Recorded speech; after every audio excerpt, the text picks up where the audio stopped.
দিনের শুরুটা যদি এইরকম ঠাকুর ঘর থেকে হয় তাহলে দিনটা বেশ ভালোই হয়ে যায়। তবে অবশ্য আমি প্রত্যেকটা দিন চেষ্টা করি সকালবেলা উঠে নিজের যাবতীয় কাজকর্ম সেরে স্নান করে ঠাকুর ঘরে যাওয়ার। হ্যাঁ, প্রত্যেকটা দিন হয় না ঠিকই, কিন্তু ম্যাক্সিমাম দিন সেটাই করি। তো চলো বন্ধুরা, welcome back to Priyanka JoJo blog. তো কেমন আছো সবাই? আশা করি সবাই খুব ভালো আছো, আমিও ভালো আছি আর সবসময় ভালো থাকবে। আজকে হচ্ছে সোমবার দিনটা ন্যাচারালি আমি একটু বেশি আনন্দে থাকি। তার কারণ হচ্ছে সোমবার দিনটা ডিউটি করে নিলে মঙ্গলবার তো ছুটি। আবার সকাল সকাল একটু মন্দিরে গিয়ে ঘুরে আসলাম। এই যে প্রত্যেকটা সোমবারেই যাই আমি অবশ্য। হ্যাঁ, পিরিয়ডস হলে তখন আর যাই না। সোমবারগুলো সকালবেলা শিবের মন্দিরে ঘুরে আসি। তো সকালবেলা মন্দির টন্দির ঘুরে পুজো দিয়ে চলে এসেছি। আর বাবা দেখো এখন এখানে পুজো করছে, আর আমি ওইদিকে পুজোনের টিফিনটা বানিয়ে নিই। আর ও ওদিকে রেডি হয়ে গেছে, আর ওর অলমোস্ট খাওয়া দাওয়া কমপ্লিট। তো ওর টিফিনের জন্য আজকে আমি বানাবো হচ্ছে ছোলা ভাজা। তো ছোলা ভাজার জন্য এখানটায় আলুটা ভেজে নিচ্ছি তেলে। একটু ছোট করে আলু দেবো ভাবলাম, আর তারপরে দিয়ে দিলাম এখানটায় পেঁয়াজ, আদা, রসুন সব কুচো। এই কুচোটা দিয়ে একটু ভাজা হলে এর মধ্যে দিয়ে দেবো সেদ্ধ ছোলা। তো ছোলা শুধু ছিল না, তার মধ্যে দেখলাম মা কিছুটা বাদামও দিয়েছিল। তো সেই ভেজানো বাদামগুলো এর মধ্যে দিয়ে একসাথে ভেজে নেব। এটার মধ্যে বেশি কিছু না, শুধু একটু লবণ, হলুদ, ব্যাস। আর তোমরা যদি একটু চাট মশলা দেবে মনে করো দিতেই পারো, কোনো অসুবিধা নেই, তবে সেটা খাওয়ার সময়।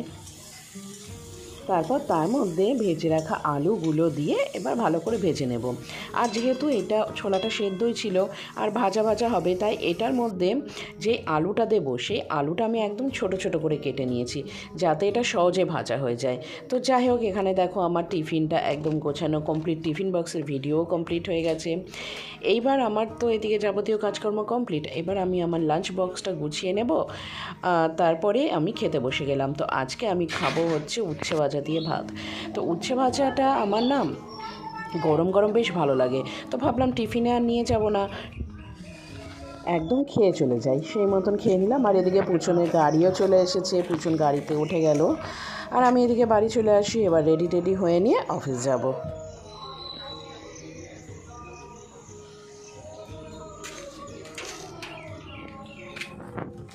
যেতে পারোনি বলো চড়তে ওদের সাথে?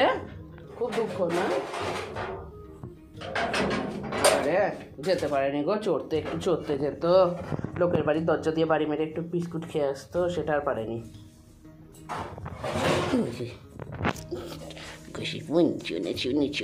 শুয়ে থাকো, লোকের বাড়িতে যেতে পারেনি।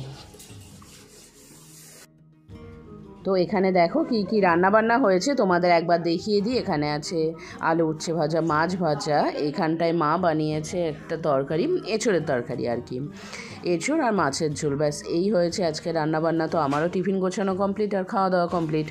তো এবার চলো তাহলে আমি এবার অফিস যাই, তোমাদের সাথে আবার রাত্রিবেলা দেখা হবে।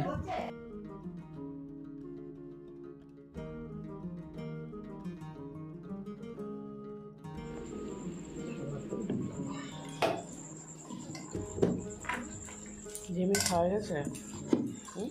হ্যাঁ, বাইরে আছে, বাইরে গেছে জিমি। তুলিটা কালকে আসবে? জানি না কী আছে ওটাতে।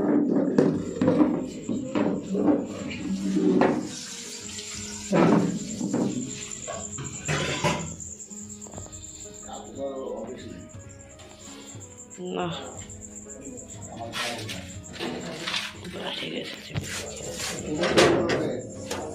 দেখি কোথায় ঘুরতে গেছে, হাউ করতে গেছে, এখানটায় নাই, এখানে খাওয়া দাওয়া কমপ্লিট করে বাইরে গেছে, এদিকে জঙ্গলের দিকে। এই বাড়ির সামনেটায় আছে নাকি দেখি, আবার হাগু করার নাম করে বেরিয়ে অন্য কোথাও গিয়ে বসে থাকে। জিমি আছে দৈত্য? না এখানে নাই, থাক, ঘুরে আসুক, ঘুরে ফিরে করে আসুক, না তো ঘরে আবার করে দেবে। কারণ সকালবেলা উঠে আমাকেই পরিষ্কার করতে হবে।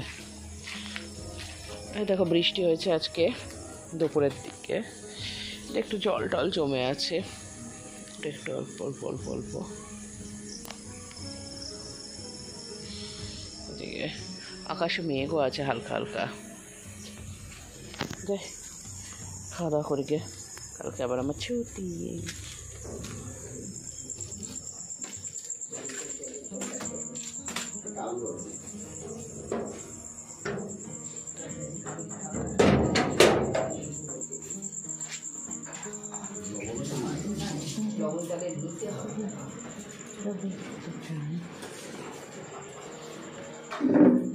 আজকে ইমা এঁচুড়ের তরকারির মধ্যে এটা কি দিয়েছো?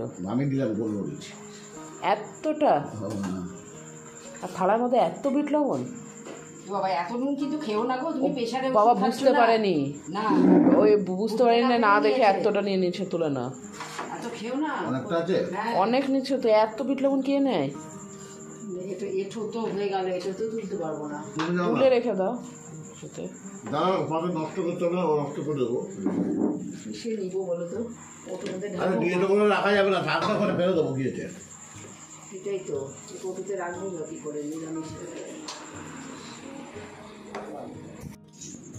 না রুটি খাবি? না অল্প ভাত ঠিক আছে। তরকারি থালা দিয়ে দাও, বাটি কেন দিচ্ছ? সারা দিয়ে দেবো, গরম কি? সাইড দিয়ে দিয়ে দাও, তরকারিটা করো। আমটা বাটিতে দাও, এক তরকারি তো ভাত। ব্যাস। এঁচড়টা পোড়া লেগেছে তো, তেজপাতাটা তুলে নাও তো। ভাজার সময় পুড়ে লেগেছিল। তোমাকে একটু দিব নাকি তরকারি? একটু আম দাও।